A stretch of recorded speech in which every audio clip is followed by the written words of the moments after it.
You talk about honesty the way other people talk about a religion. You have said more than once that you believe in telling the truth even when it's uncomfortable, that you find something almost physically intolerable about people who manage their image rather than their reality. You have positioned yourself in your own internal accounting as someone who does not perform, who says what they mean, believes what they claim to believe, and behaves according to principles rather than convenience. You find people who don't do this somewhat contemptible, though you would not use that word. And yet, there is the email you did not send because the honest version would have created friction. There is the opinion you kept vague because precision would have required you to take a side. There is the person you agreed with, not because you agreed, but because disagreement would have cost you something. Their approval, the warmth in the room, the image of yourself as someone easy to be around. There is the commitment you made and quietly diluted, the principle you cited in conversation and quietly suspended in practice. The gap, and this is the gap that matters, between the person you describe when you talk about who you are and the person whose decisions can be observed from the outside. The gap is not hypocrisy in the ordinary sense. It is something more interesting and more uncomfortable than that. Hypocrisy implies knowing deception, the deliberate presentation of a self you know to be false.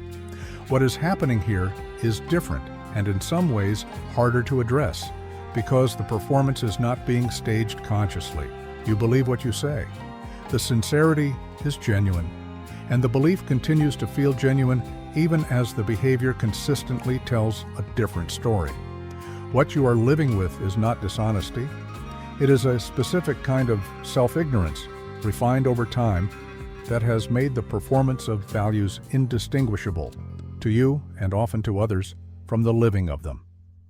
Nietzsche spent the better part of his philosophical career trying to identify what he called the problem of value, not the content of any particular value system, but the question of what values actually are, where they come from, and what function they serve in the psychology of the person who holds them. His answer was, by the standards of 19th century moral philosophy, nearly scandalous. Values, for most people, are not genuine orientations toward the world. They are instruments. They are the output of a process he called the will to power, not power over others, which is the vulgar misreading, but the ongoing project of self-organization, self-definition, self-extension. And what a person's values reveal, if you look at them structurally rather than at their stated content, is not what that person actually cares about. It is what that person wants to be seen as caring about. This is not a comfortable claim. It is also not quite the cynical claim it sounds like at first. Nietzsche was not saying that values are always lies. He was saying that most values in most people have not been tested in the specific way that distinguishes a genuine value from a preference, and that preference, dressed in the language of principle, is one of the most stable and self-reinforcing structures in human psychology. Because a preference feels exactly like a value from the inside. It has the same texture, the same moral weight, the same capacity for outrage when violated in others. The difference only becomes visible at the moment of cost. A genuine value holds when it is expensive to hold it, not abstractly expensive, actually expensive. The moment where the honest thing would damage a relationship you rely on, where the just position would cost you professionally, where the growth you claim to prioritize would require you to admit publicly that you were wrong about something you have been publicly certain about for years. In those moments, the preference and the value part ways. The preference says, not this time, not at this cost. The value says, especially now, especially at this cost. Most people never reach the moment of cost. They construct their lives, often quite skillfully, so that the stated value and the genuine interest never come into direct conflict. They choose their conversations carefully enough that honesty is never truly demanded. They choose their professional context carefully enough that justice is never truly required of them personally. They maintain a general orientation toward growth that never produces the specific discomfort of actually revising a settled belief in response to evidence that contradicts it. And because the conflict never arrives, they never discover what they actually have. They believe they are living their values, they are preserving their preferences. And because the preservation has never been tested, neither they nor anyone around them has any particular reason to notice the difference. The self-concept remains intact. The performance continues. The gap stays invisible, sustained by the simple absence of the conditions that would reveal it. Jung's concept of the persona is usually explained as the social mask, the version of yourself you present to the world, calibrated to produce a specific impression. This is accurate as far as it goes, but it misses what Jung thought was most clinically significant about it. The persona is not primarily a performance for others. It is a performance for yourself. The mask you wear is not something you consciously put on each morning and consciously remove each evening. It is a structure that has become, over time, so continuous and so automatic that you experience it as your face. The persona is the identity you have successfully convinced yourself you have. What makes this relevant to the question of stated values is this. The persona requires content. It requires beliefs, commitments, orientations, something to be made of. And the most readily available content for a sophisticated adult constructing their persona is the values they find admirable, the things they believe in principle, the causes they support, the qualities they aspire to, the kind of person they would be if the circumstances were different or the cost were lower. These are fed into the persona and become, from the outside and increasingly from the inside, what the person is made of. The persona says, I am the kind of person who values honesty. I am the kind of person who is committed to justice. I am the kind of person who keeps growing. None of this is actively false. But it is also not quite true in the way the person believes it is. Because what the persona presents is not what the person does, it is what the person identifies with. And identification, as Jung understood it, is not the same as actualization. You can identify completely with a value you have never enacted under pressure. You can organize your self-concept around a commitment you have never actually kept when keeping it cost you something. The persona is, in this sense, the repository of aspirational content that has never been verified.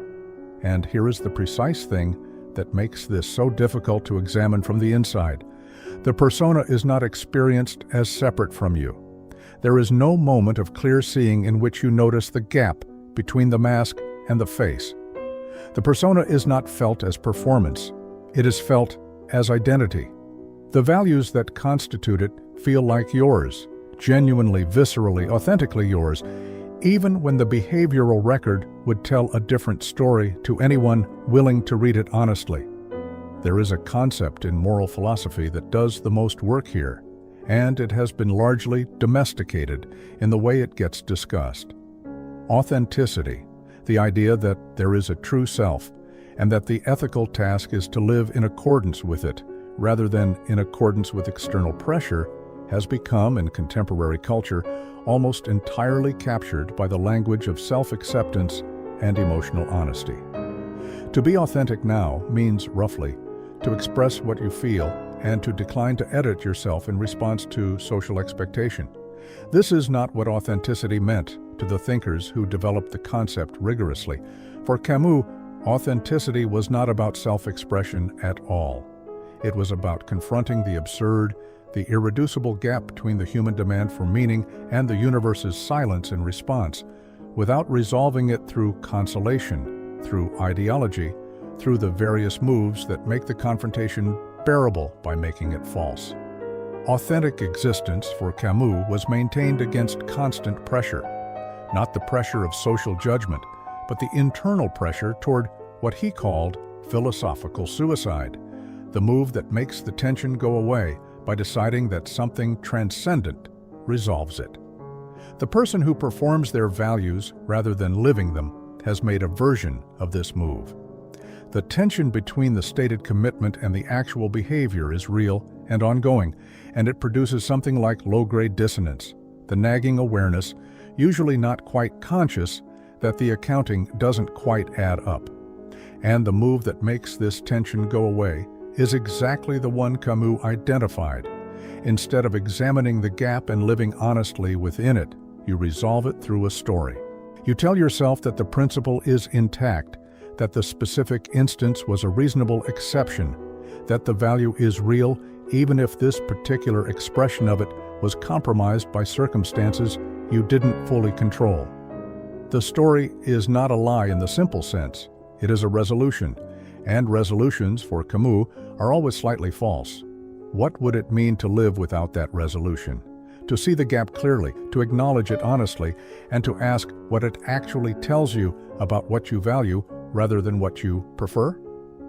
This is not a comfortable question. It is the question that most channels, most frameworks, most conversations about personal values are carefully structured to prevent you from having to ask. Fromm's analysis of what he called the marketing character, a concept he developed in the 1950s that has become, if anything, more precise over time, describes a specific psychological orientation toward the self as product. The marketing character does not experience the self as something one has. It experiences the self as something one sells. Success, for the marketing character, is not the internal sense of having lived according to genuine commitments. It is the experience of being well received, of having the self-presentation validated by the available audience. And because the audience is always there, and because the validation is always being sought, the marketing character becomes extraordinarily skilled at calibrating the presentation to the environment, at reading what will be well received and producing it, at leading with whatever content of the self will generate approval. The value statement is one of the most powerful tools available for this, not because the person is calculating, they are almost certainly not, but because expressing a value produces exactly the kind of response the marketing character most needs. Recognition, respect, the experience of being seen as someone serious.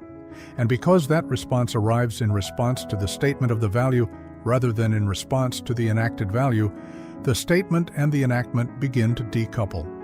The person learns gradually and without quite naming the lesson that the expression of the value does most of the social work that the value itself was supposed to do, and that the social work is the point.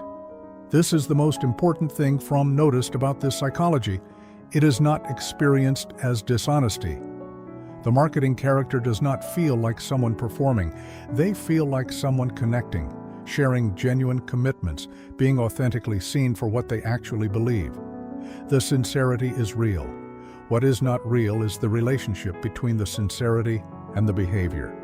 The sincerity is entirely genuine in the moment of expression.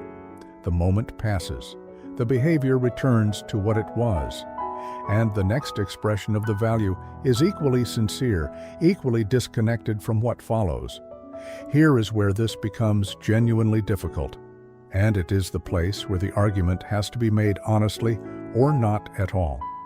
You think the problem is consistency, that you believe the right things but fail to act on them reliably, that the solution is some combination of better systems, clearer reminders, stronger resolve in the specific moments where you tend to defect. You think the project is narrowing the gap between belief and action, and you think that project is essentially one of practice and structure. What is actually happening is different and harder. The gap between your stated values and your actual decisions is not a failure of implementation.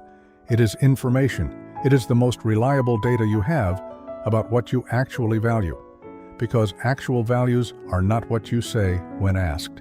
They are what your behavior reveals when the cost of the stated value conflicts with a genuine interest.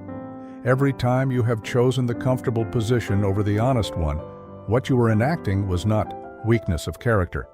What you were enacting was a preference, a genuine preference, not a failed value, for social comfort over the cost of honesty in that specific situation.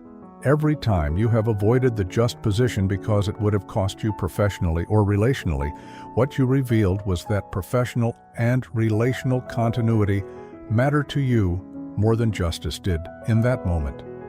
These are not failures, they are data points, and they point consistently toward what you actually value rather than what you prefer to believe you value.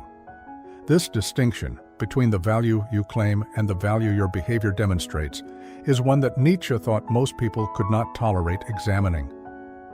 Not because they are dishonest, but because the examination dissolves something they need. The self-concept organized around stated values is not merely a social production, it is a psychological requirement. It provides what the ancient Greeks called eudaimonia, which is usually translated as happiness, but means something closer to the sense that your life is organized around the things that actually matter. Without the self-concept as person of values, you are left with the less comfortable alternative. A person with preferences, some of which you have dressed in the language of principle, who makes decisions that reliably favor your comfort and continuity, and who has been, with considerable skill, managing the awareness of this. That is not a description of a bad person. It is a description of most people. The question is whether you are willing to be a most people, which comes with the comfort of being in very good company, or whether the discomfort of that description is the beginning of something that could become different. Here is the thing that makes this harder still. The behavior that produced the gap is not going to be easily changed by deciding to change it. This is the part that most frameworks about values and integrity skip, because it does not fit the motivational register, because it offers nothing that looks like a practical next step. The behavior is not the product of a decision, it is the product of a habit, a deep, automatic, thoroughly practiced habit of protecting your self-concept at the specific moments where the stated value would require you to put the self-concept at risk.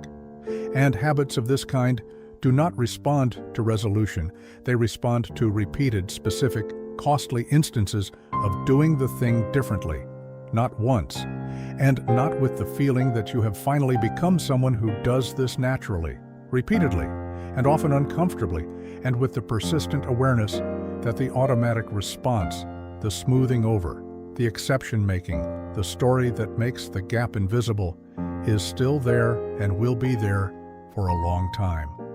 The question is not whether you can become a person of integrity in the single moment of deciding to be one. You cannot, and you have probably already discovered this.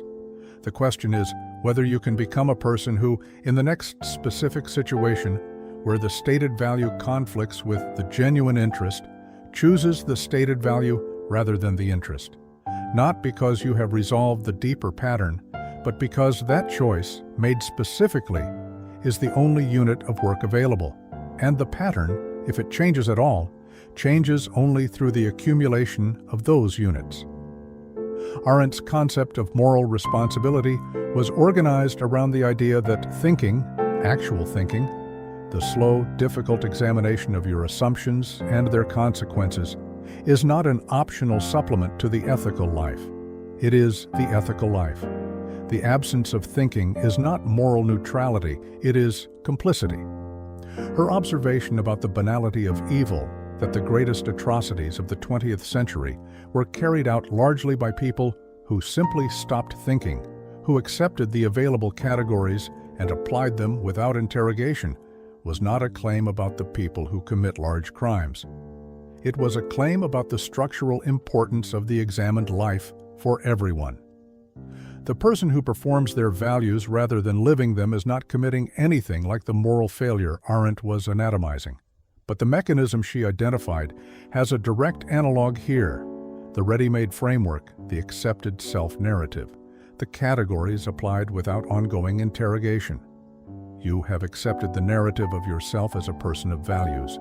You apply it continuously, in conversation, in self-presentation, in the internal story you tell about your decisions, without regularly stopping to ask whether the application is accurate, whether the thing you just did actually fits the category you just placed it in, whether the exception you just made is genuinely an exception or is actually the pattern. Arendt believed that this kind of thinking, the kind that holds your own self-narrative up to examination, is uncomfortable enough that most people build their lives to avoid it. Not consciously, not through cynicism, but through the quiet, efficient management of their attention, their social environment, and their self-concept, so that the hard questions simply never quite arrive in a form that requires an answer. you're probably very good at this. The fact that you are watching this suggests you're probably better at it than most, because the person who cannot manage their self-concept selectively tends to face a more acute crisis earlier. The person who manages it skillfully sustains the performance for much longer. William James wrote about habit with a precision that his contemporary successors have largely diluted into formula. His central claim, that habit is the flywheel of civilization, is usually cited as an argument for the importance of routine. But James's actual argument was more specific and more unsettling. He said that habit is not merely useful, it is the mechanism by which the self becomes fixed. The repetition of an act gradually removes it from the domain of conscious choice and deposits it into the domain of automatic response. And this is true not only of physical habits, of how you walk, how you hold a fork, but of cognitive and moral habits, the ways you habitually interpret situations, the default positions you habitually take, the characteristic moves you make when something threatens your self-concept. The habit of performing values rather than examining them is exactly this kind of moral habit. It has been practiced long enough that it does not feel like a practice anymore. It feels like character. The automatic smoothing over of the gap between stated value and actual decision. The production of the story that makes the exception seem reasonable. The instantaneous reconstruction of the self-narrative after it has been quietly violated. This is not something you do consciously. It happens faster than conscious thought. It is the automatic output of a self-concept that has been maintained through the same mechanism that maintains any habit: repetition, reward, and the gradual disappearance of the gap between the behavior and the sense of self. James's sobering insight, and here is the thing he said that very few people have followed to its conclusion, is that this process eventually becomes irreversible.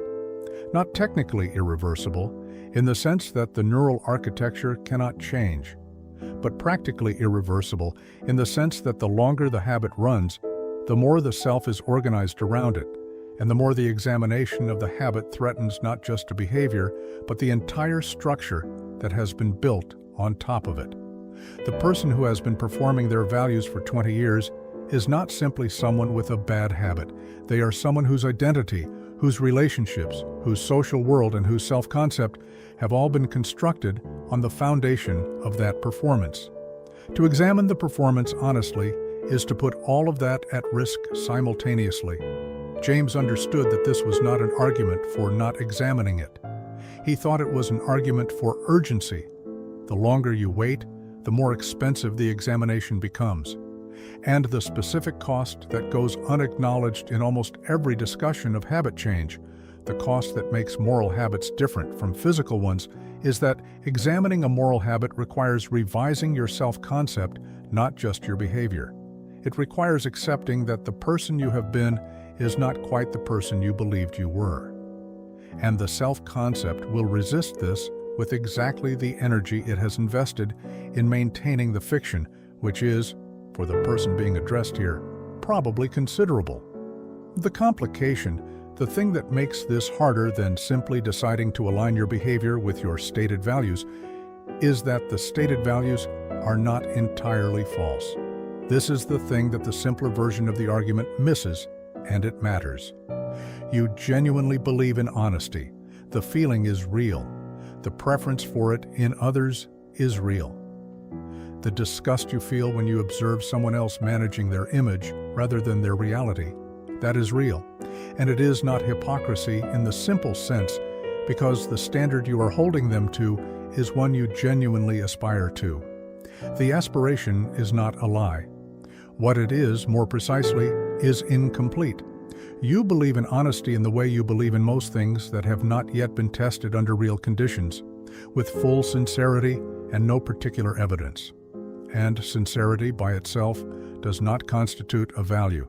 Sincerity is the beginning of a value. What comes next is the part where you actually do the thing when it costs you something. The complication is that this is harder than it sounds, not because of weakness, but because of a specific feature of how values work in practice. A value that has never been tested under cost is held in a kind of suspended state, believed in fully, committed to in principle, but never calibrated to reality. The moment you actually enact the value under real cost, it stops being abstract. It becomes specific, and specific values are much more difficult to hold than abstract ones because they have actual consequences, produce actual friction, require actual decisions that cannot be finessed into an exception.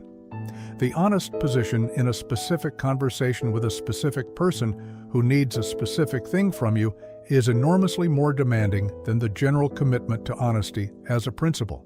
And the person who has been living with the general commitment may find that the specific demand is more than they expected, and that the gap between aspiration and action is wider than the aspiration made it appear. This is not cause for despair. It is cause for honesty about where you are. The aspiration is real, it simply has not yet produced the practice. And there is no shortcut from aspiration to practice that does not pass through the specific, difficult, costly instances where the practice is required and where you choose, against your genuine interest, to do the thing you say you believe in. The self-concept organized around values that have not been tested is, in Frankl's terms, a meaning that has been assigned rather than earned. Frankl's central argument was that meaning cannot be given to you. It cannot be adopted from a tradition, borrowed from a community, or claimed in advance of the experiences that would verify it. It has to be found in the specific encounter with specific circumstances that require something from you. And what it requires in the domain of values is exactly the thing you have been, perhaps systematically, avoiding. The moment where the value conflicts with the interest, where there is no good exception available, where doing the thing you claim to believe in will cost you something real and visible and not easily explained away. Frankl observed this in its most extreme form, in conditions where meaning had to be maintained against the total destruction of any external support for it. What he found was not that people who survived psychologically were people with stronger values. They were people who had found or constructed a genuine relationship to meaning. Not a stated relationship, not an inherited one, but a chosen one that they continued to choose under pressure. The choosing was the thing. The repetition of the choice in conditions where not choosing would have been completely understandable was what transformed a stated orientation into an actual one. The equivalent, in the much smaller scale of the situation addressed here, is not dramatic. It is a series of individual choices, each relatively modest, each with a real cost, each requiring you to do the honest thing, the just thing, the growing thing, when the comfortable alternative was available. And each of those choices either closes the gap between stated value and actual value, or it doesn't. There is no other mechanism. Here is what changes if you examine this honestly. Not the values. The values may not change. What changes is your relationship to your own self-concept, the move from identification to examination, from wearing a value to testing it. And this is, in Jung's terms, the beginning of individuation, rather than the continuation of persona maintenance.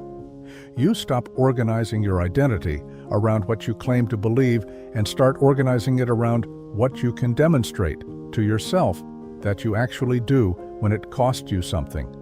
This is a smaller territory. It is more specific. It is verifiable in a way that the stated commitment is not. The person who has moved from stated values to enacted values has, in a practical sense, fewer values than they had before. Not fewer genuine ones, the genuine ones remain. But the aspirational inventory, the list of principles held in the suspended state of the untested, is much shorter. Because examining it requires asking for each item. Have I ever done this when it was genuinely expensive? Have I ever held this position when it would have been professionally or relationally safer to let it go?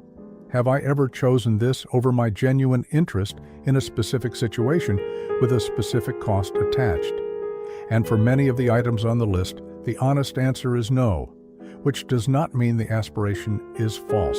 It means it has not yet become a value. What you have, if you count it honestly, is a set of genuine commitments and a larger set of sincere aspirations. The commitments are things you have actually done when they were hard. The aspirations are things you intend to do one day when the conditions are right. The first category is what you actually are. The second is what you would like to become, which is different, and which requires something from you rather than simply describing you. Nietzsche called the person who can honestly account for this, who knows what they have and what they merely aspire to, who does not mistake the aspiration for the thing, a person of integrity. Not in the sense of good character, though he thought this was related. In the original sense, a person who is integer, whole, undivided, in whom the stated and the enacted are the same thing. He thought this was rare. He thought it was rare because it requires exactly the kind of continuous self-examination that the persona and the marketing character and the habit of performing rather than enacting all conspire to prevent. The examination begins where the performance starts to bore you. It begins when the gap between what you say and what you do stops being invisible and becomes instead the most interesting thing about you. Not interesting as in comfortable, interesting as in the thing that, if followed honestly, might lead somewhere the performance never could.